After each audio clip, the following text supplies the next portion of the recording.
Doon na. Sino ba yung mas masaya kuya? Pa yung medyo ng pag-graduate ka mag-ibig.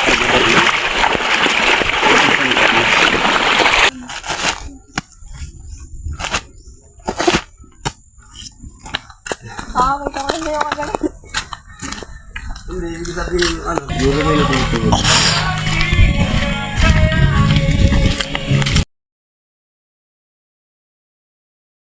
Si Norman Balantong, isang kargador dito sa Ilan taon na po kayo nagkakarga ba? Bali, sa 10 years na kasi nag-umpisa ako, 12 years old ako sa kasama ni Papa. Tapos nagdo-22 na ako. Bali, 11 siguro. Tagal na din pala. Hindi niyo po ba naisip na tumigil na po sa pagkakargador? Hindi. Minsan naisip ko na tumigil sa pagkakarga pero siyempre sa dala ng pangailangan din, hindi naman pwede ganun na lang. Araw-araw niyo po ba siyang ginagawa? Actually, hindi talaga. 2 times a week lang. Kasi sobrang layo talaga ng lalakad. Saka sobrang bibigat ng mga karga. Gano'n po ka lang nilalakad mo? Simula po ba dito yan? Pagsimula dito, hanggang doon lang sa Sadlak, sa tinutulugan namin doon, nasa 4 hours lang malakad. So, pahinga na muna kami doon. Kinabukasan, 12 hours hanggang 13 hours na nalakad namin. Ay, pero may dala pa rin po. May dala kami. Ano po Ilan yung... nilo po tinatawid mo nun? Galing dito, 11 hanggang Sadlak. So, pag galing naman ng Sadlak, wala na kami tinatawid na ilog. Kasi puro gubat na yung pinapasok namin. Puro gubatan na yun. Pero may pahinga po ba kayo ng mga stop over? Nakamahinga kami. Pagkagaya naman yung garinda kami. Nakamahinga kami. Pagkagaya naman magugutom, yun, kumakain kami. Masaya naman. May bahan naman po kayo. Palagi kami may baon na kanin, sinapay. Kaya, hindi. Siyempre kailangan din yun para may lakas din. sa tingin niyo po, ano po yung magkano din po yung kita niyo po pag nangangarga po kayo? Actually, nung nag-umpisa ako na nangarga ako, 350 pa lang talaga yung kinikita ko nun. Kasi, 10 years ago. Pero ngayon, kumikita na rin ako ng 3,000 isang araw. So, kababaan na nung aking kinikita ngayon is 2,000 yun. Depende po ba yun sa mga binubuhay niyo? Depende rin sa binili. Kagaya yun, 2 container yung dadalahin. Tapos yung 3 piece. Ano po yung karaniwan yung kinakarga pag po kayo sa amin ba? Diesel. Tapos diesel. Mga gasolina po talaga. Ganun talaga. Tsaka bigas. Yung mga pangunahing ginagamit ng mga minero. Dadalahin namin sa amin. Bilang kargador, ano pong masasabi niyo sa mga kabataan na pag nakakita po ng kargador, ano pong sasabihin niyo, oy, kagayahin niyo ba ako or ano po? Ano pong masasabi niyo? Yung masasabi ko lang dyan, kagaya sa mga nag-aaral na nagkakarga Kasi din. marami po kasi diba dito mga estudyante po. Marami dito sa marami dito sa atin na estudyante na nakakarga pa rin. Ang totoo, natutuwa ako sa kanila kahit na mahirap. Kasi habang pinagsisikapan nilang makuha yung diploma, dumidiskarte sila na hindi sila magpapabigat sa magulang. Yun yung tindig ng isang madiskarting tao. Kumbaga, siyempre andun yung diploma. Gusto mo makuha yung diploma. Habang pinagsisikapan nila yung diploma na yun, nagpupursige sila sa sarili nila para hindi rin sila masyadong magpabigat. Kaya, yung masasabi ko lang, dun sa siyempre yung iba na nagsasabi na ang hirap maging kargador. Ang totoo, mahirap talaga maging kargador. Kaya kung medyo nakakaluwag-luwag, huwag nang pangarapin maging kargador. Kasi grade 7 lang talaga yung narating ko. Grade 7, tigil sa kahirapan ng buhay namin. Lagi nagkakapat si Papa nila. Kaya ayan, tigil. Kagayangan ng yun nga. Walang Financial. nakarga, walang trabaho. So yung sinabi ko kanina pa, yung sa sarili ko na parang ngayon, parang gusto ko na ulit mag-aral kasi siyempre ang hirap na marami pong pagkakataon. Siguro hindi pa naman huli yung lahat. Banda-banda dyan, baka ako'y pasukan ng talangka sa ulo. Pag-aral, joke lang. Pero hindi niyo po pa naisip na magtrabaho po sa ibang lugar? Nagtatrabaho naman ako sa ibang lugar. Yun nga lang, kulang yung paano. Din na lang po ba niyo? Sideline nyo na lang po ba yan? Pag kung halimbawa nagsawa ang konti, kung magugusto na rin ang pahinga ng katawan ko, nagtatrabaho ako sa labas para medyo mapahinga naman ng konti. Kasi yun, pagka medyo na-miss ko ulit tong bundok, syempre dito ako nasanay, dito yung nasanay yung katawan ko. Bumabalik ako para mangarga ulit. Bago pa paano, pinagkikitaan pa rin. Kahit pa paano. Kasi ang hirap talaga nung wala ka talagang hindi. Yung kaya ako talaga sa itong bagay sa lahat ng bagay sa labas. Experience lang talaga. Pero kaya pa akong itapon doon sa mga ibang bagay. Pagaya ng pagsalita na English. Nako, huwag naman sana puro. Kasi nagpapasalamat din ako sa mga naging amo ko kasi mababait sila. Nakikita din naman lang itong puso. Tsaka, Trabaho sa bahay, ang laki-laki. Ang laki-laki, pumuputin niya. Nung umahan ulit dito ng arga, payat na ulit. Ang laki ng katawan niya nung masaya sa bayan. Ang totoo sa bayan kasi pag hinahanap ng katawan ko. nangarga ulit siya. Ba Kasi talaga, dito sa bundok, bato-bato po mga dito, ano yan. biro mo, kulang lang Bato-bato. eh. Boto-boto. Mas lakas. Oo, naibuhay talaga sa pagkarga niya. Ang mga nag-aaral ay magpapakita sa ginawa yan. Ito ba sa pag-aaral? Sa bayan, ano? Kaya Gagchuano, may pasalamat ka, di ka naging lalaki. Naging lalaki ka, yung sakaling nila. Kagaya ka rin ni Kuya Bo, promise. Si Kuya, di ba na-experience sa ni Kuya Oo, yan? Halos, nagkakasama po ba kayo nun? Nagkakasama Ay, kami. sila naman na kuya ko ay. Pero kasi si Kuya nun, ano po Kuya, di ba? Yung hindi ko talaga sanay. Hindi talaga siya sanay. Nagkakasakit. Dito lang naman ano, Pero sa binata na siya. Minsan hindi nga yan. Ako kasi madalas na naharga simula. Wala ka rin buhay pag hindi nagkarga. araw-araw po ba yun ganun? Hindi. First time kong kumarga nun. Kakapay na naman. Di po, nagkasakit kayo yung Kuya, ano? Yung first time na po pag-aaral. Kasi di ba, nagulat po Hindi. yung katawan niyo. Ang una ko talagang karga nun, hanggang kinabuan lang. Walang-wala kami ng time na yun. Tapos yun. Nagkasakit si Inay at si Papa. May nagpapakarga ng bigas sila kaya rito sa kinabuan. So kumarga ako 2 kaban para maibili ng bigas at gamit. Wala kami noon. Tapos nung nakarecover sila Inay, doon naman ako naman yung nagkasakit 2 linggo. Hindi namin Hindi alam. nakabangon. Hindi, Nagkarga ng isang kabag. hindi ko sinabi kila Inay na kasi walang-wala talaga kami. 13. Ang gulat 13 na ako nun. namin na, sabi ng mga tao, Kumarga ako. karga din ng mga bigas. Ang sako din naman namin alam. Okay. Hindi naman namin nakita dito siya. May sakit nga kami, ang gulat namin. Ako, Hindi kasi lahat ng bagay hindi niya kaya, kinaya. Kaya mo naman. Kasi para sa pamilya yun eh. Una-una nag-iisa ako. Only child ko. Nag-isa lang po ba yung ano? Nag-iisa lang ako. Anak ko. Mga asawa na yun. Asawa na. Ako na lang yung nag-iisa. Siya na lang. Nandito. Kasi simula naman, kami yung kasama. Ako yung kasama ng Laila. Saan papa. Alam mo, pag hindi kaya nila papa, tas kaya ko naman. Hindi pwede kasi dito sa bundok yung tamad. Pag tamad, kawawa talaga.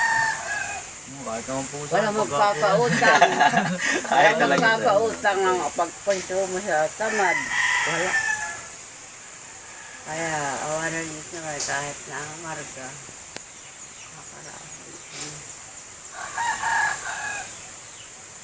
Mangarga lang, tiyaga lang.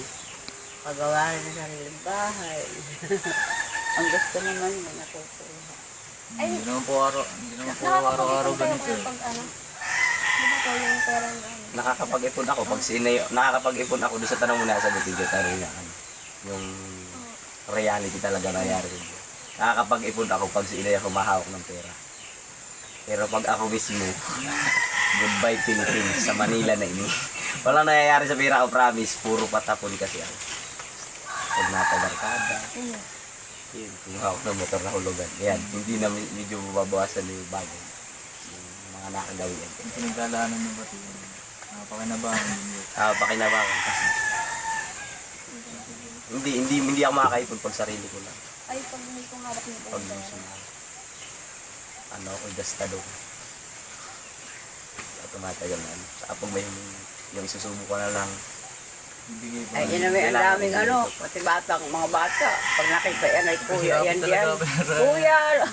Kuya, pag nakita yan, kuya. Kahit saan na ano. Ang dalaga ba? Kahit saan kasi Ang dami niyang nakakita sa akin. barkada ko. Kuya, bili ako ng ganito. Sige, kuha ka. yung Pero matatanda. napakahirap tumanggi pag meron lang din naman. Kahit Kaya hindi sila matatanda. nagtatampo sa akin. Hindi sila nagtatampo sa akin pagka minsan ko silang tinanggihan na. Ay, pasensya na kayo. Kasi Wala galing akong sa kukuha niyan. karga. Kasi alam naman nila kung meron talaga ako. Kahit Kasi yung mga hindi ako- kapwa niya binata, Hindi ako madamot. asalihan sila. Maluwag din ako.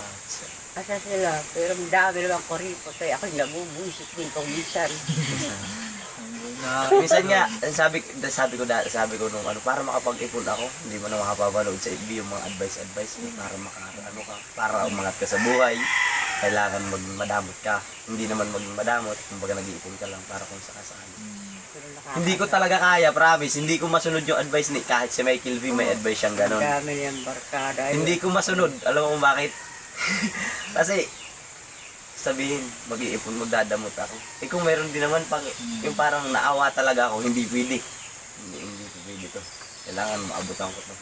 Na kahit na pagdating sa bahay, bukulat ako dun sa bigasyon ng weekend. Okay lang. Nakangiti pa rin ako nun. Hindi papasok sa isip na sama ng loob. Hindi. Kasi nakatulong. Yun yung ano, yung pagiging kargador namin kahit ganun yung Kasi kita, parang kahit sila mahirap, nangangarga eh. Ito lagi na nakakatulong pa rin kahit paano. Nakaka-recover sa buhay. Nabubuisit din. Siyempre, salamat pa rin sa nasa taas dito. Pare-pareho nangangarga kasi.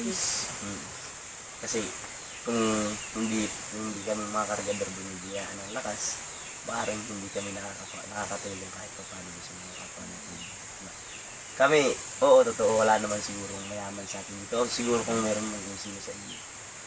Pero sabihin ko, sa amin, kahit mahirap lang, nakakapag-abot at nakakapag-abot pa rin kami sa mas mahirap. At nakaka-recover din naman kahit pa paano sa buhay.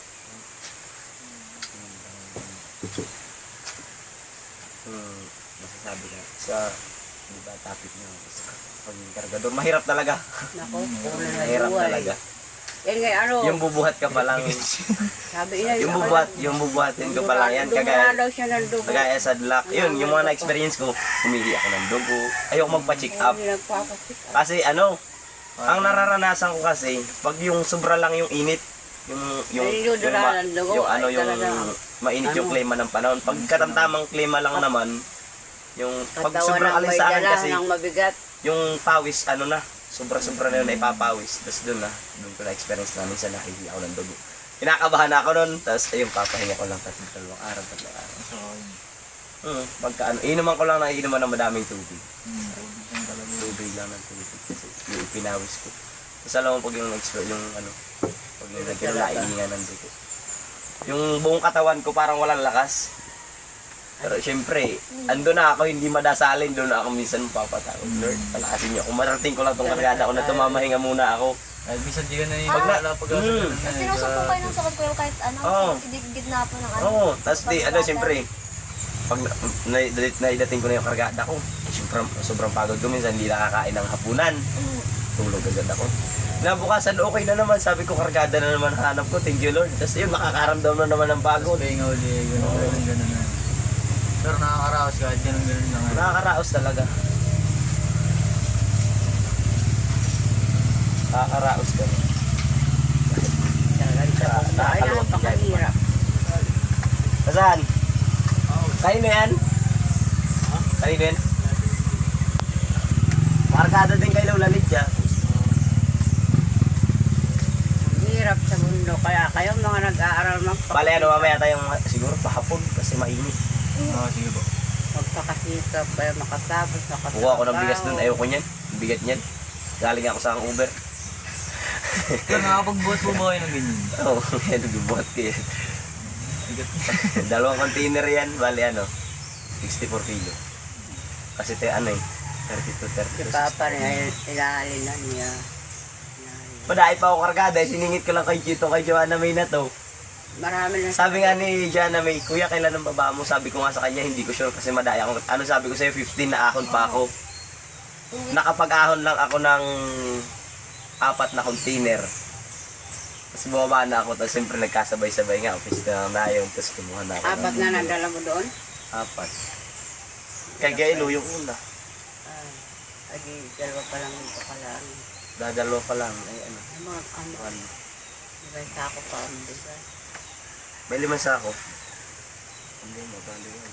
Pag galit ang magtatagulan na. Pag yan may nagkarating ko ng kinabuan na doon na kami nagpapayan ng bigas. Mas mahirap po yung pagka pumaulan na niya. Oo, talaga. Madulas yung ano eh. Yun talaga yung experience na lumubog ang paa namin hanggang tuhod. Oo. Tapos ay, di ba siyempre nakabuta kami hanggang tuhod, hanggang dito lang naman yung buta sa ganito. Yung pag nabunot yung paa namin, iwan yung buta, eh hirapan na namin, siyempre kukunin na namin ang kamay namin. Mahirapan pa yung may karga. Nilalapag ko talaga. Nag-aayap, nagtapa ako pag nabunot yung buta ko. Kaya madaming hindi nagkakagagawa pa kahirap pa sa layo rin ang daan. Ano kasi, ang Minsan po pabarang ka pa eh. Pabarang ka. Maghapong lakad. pag wala naman siyang karga, pag wala naman kaming karga, Kaya marami nagtamad. maximum na lakad namin is 4 hours from Anghelo to Sanlac. 4 hours Kaya maraming tamad. Talagang ano. Pack ay for 3 days kuya. Oo. Pack ay for 3 days. Siyempre, alis dito alas 2 ng hapon. Sa Sanlac ang tulog. Alas 6 na sa Sanlac. Kinabukasan, maghapon yun. Yung may dala. Tapos kinabukasan ulit, wala na naman dala. Kuha naman ulit. Bababa yung walang dala. So, bali pa ako yung may karga. Pahinga na lang yun dun. Tapos pagbaba. Wala na po Wala kayong na. karga nun. Pero, pag halimbawa kagaya nun, dagdag kita rin yung pagbaba ng container ng mga walang laman. Magkano naman ang 150 isang container. Eh, syempre, kakarga pa rin ako ng 10. Eh, di ang laki na namang gayak. Hindi 1.5 din. kapanayaan. Hindi na madalaan. Akala ko yung ano na ang sasakyan ng darating. Ano, halimbawa kumita kami entry ng 3K pababa, paahon dun. Pag pababa at may dala naman kaming container at may 1.5, di ba, bali 4.5 kami. So, linis na bali, linis na dun sa gross na Kaya na uli. kinikita is nasa 4,000 kasi 500. Hindi na. Hindi na, mapakadami mo ng baon sa talagang 500. May 10 balot na yung tinapay ka na dun, may ulam. Siyempre, kailangan mo talaga Bigas. ng bigas. Sige, pag halimbawa naman, bigas yung kargada namin, kasi hindi na kami nagdadala ng bigas kasi doon na kami tumulong. Hindi nga yung mataas na rin ang bigas. 2,000. Kaya galang talaga. Nakukuha ang gusto. Hindi naman yun araw-araw. Wala, tulog pa si Ron Ron eh. Yung sabi nga na rin kanina pa, kung kakabi kahapon. Kung interview sila, dapat nandito na namin. Tintanong pa siya. Ay, punta na yun. Doon na hindi, nilwit ako. Kay Joanna may pahumarap yun, nagbubulaan lang yung kagabi. Ay, pag nandun na sa bahay, sayang naman. Pag doon na kayo, May no pag-uusap. sayang na yun. Pag nagumakaon kayo kuya, kaya niyo pong mag-isa or ano? Kaya mo Sabay. makakapag-isa naman. Siyempre, sanay na sa gubat, di ba? Lahat yata ng maligno sa gubat, kilala na ako eh. Marami naman. Tropa na. Oo, tropa na yan. Maraming karga yun, hindi na isa din. Maraming tsaka lumakad ka na mag-isa, may aabutan ka, may aabot sa'yo. Eh, hindi ka mag-iisa, okay lang na lonely ka, dahan-dahan ka maya-maya, may aabot sa'yo. Hindi ka nalalagpasan nun, sama-sama na kayo nun. Eh ako naman, ugali ko naman, pag nagtanong ako, di ba may mababa na ako, walang karga, tapos may nasa lubong. So yung nasa lubong yun, pag halimbawa maitubat sa kasantain, sahabulin ko yung nangahabulin. Siyempre, para may kakwentuhan, nakakainip talaga sa gubat ko. Pag mag-isa. Airpods ko, kulang na lang, tumalsik yung airdrum ko pag nabasag yung airdrum ko pagka mag-isa ako eh. Lahat ng kanta nagagawa ko hindi kumpleto. Pagdating sa kalahati, iba naman ang kadugtong, kainip. Ang ingay-ingay niya, buti nilababati. Oo. Pagdating naman sa kwento, Cellphone na video, ingay-ingay. pagdating naman sa Buti diyan, magsasama-sama na kami, andun na yung masasayang kwentuhan. Pagpapati ng pagod daw ng lalaman. Oo, kumusta yung kinita mo? Oo, ganito. Oo, kumusta yung gastusin mo? Yun lang. Mas malaki pa niya yung gagawin ko. Ay, okay na yan. Pagka walang-wala ka, sabi ka lang, ganun. Tulungan.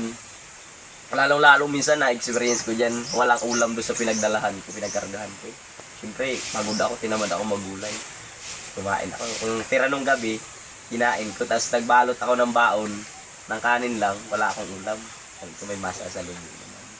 Doon kami talagang, doon makikita yung tulungan ng Wala karga. nang tindahan. Pagdating doon sa daan, ay, anong ulam mo? Wala nga akong ulam. Tari ka dito, pagsaluhan natin to isang tuyo. Yung gano'n na Pag may kasama. sige, ganun. May isang sardinas dito. Ilan ba kayo walang ulam? Ay, 3 kami. Ay, may isang sardinas dito pag salo-salo ka natin. Yung mga ganung bagay na yung mahirap na masaya talaga ang pagiging karga. Sa buhay ng tao, walang madali. Lahat pinagsisikapan. Yung mayaman nga, nagsusumikap. Para hindi bumagsak yung kanilang mga business. Hindi sila umaasa sa business nila. Kumbaga, nagkakaroon din sila ng sariling business para magpatuloy yung buhay. Ganon din sa ano. Ganon din sa atin. Talaga pag hindi Ganon din sa aming mga kargador na kagaya ng mayaman na mga negosyante. Sila, habang naging-negosyo sila, nagsusumikap pa rin sila, nagtatrabaho sila para hindi sila umasa doon sa negosyo nila. Ganon din kami. Kumbaga, mahirap kami. Kailangan natin magsumikap pa rin na magsumikap para may may Oo. extra pa rin na trabaho. Kailangan makarecover. Yung kagaya minsan, wala talagang kargada minsan. Hindi walang kargada. At least may extra kaming bigas. So kahit mawalan pa siya ng 1 month pa siyang walang kargada dyan, may kinakain kami, nakaka-recover, may kunting gulayan yan. Kasi naman sa bundok, hindi naman importante yung pera. May pirang malaki-laki ko, agad ng bigas. Wala ka sa bahay, di bali na walang tulo, bibili ng ulam. Pero yan naman ginagautang ko ng mga ulam. So, sabi na sa'yo. Antino.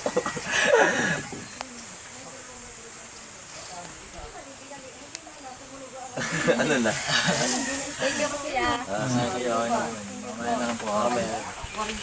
Ako lang pupunta doon sa inyo kung anong oras. Para sama-sama na tayo. Sige po. Sige. Thank you po. Sige.